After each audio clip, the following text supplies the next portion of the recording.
आता मी गॅस ठेवते, या गॅस पेटवून घेते आणि त्यामध्ये कढई ठेवते, तेल घालते. मी आज तुम्हाला करून दाखवणार आहे. आमच्याकडे रात्री पाहुणे आले आणि आम्ही पोळ्या जास्त करण्यात आल्या. आता या पोळ्याचं का करायचं म्हणून या पद्धतीचे तुकडे करून घेतले आणि रसा फोडणे घालून ग्रेव्ही करून त्यामध्ये ह्या पोळ्या टाकून घेते. वाया जाऊ द्या. मी यामध्ये कांदा घालून घेते.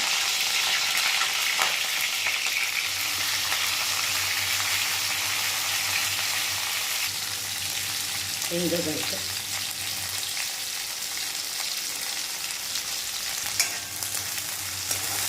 कांदे छान लाल झालेले आहे. त्यामध्ये हे आलं लसूण पेस्ट घालून घेते. याला थोडं होऊ देते.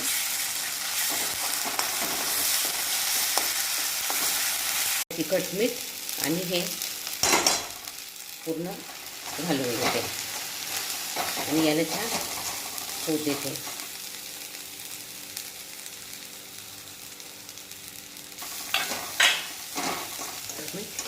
आता यामध्ये मी हे टमाटर घालून घेते.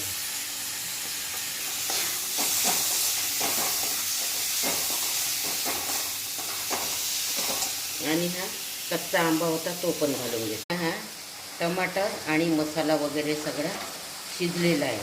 आता याच्यात रस्सा करायसाठी पाणी सोडायचं. या एवढ्या पोळ्याच्या तुकड्यासाठी जेवढं लागणार पाणी तेवढं सोडून द्यायचं. मी 1 लोटा पाणी सोडलेलं आहे. आता याला छान उकळी येऊ देते. आता यामध्ये मी हे रस्सा उकडलेला आहे.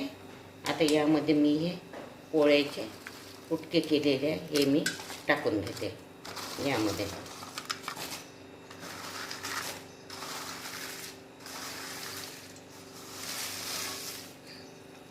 आणि याला हलवत करून घेते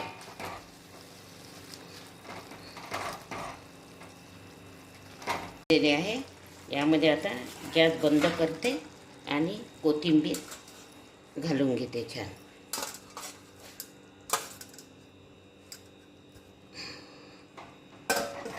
आता हे पहा, अशा पद्धतीचे हे राहिलेल्या पोळ्याचे हे कुटके झालेले आहे.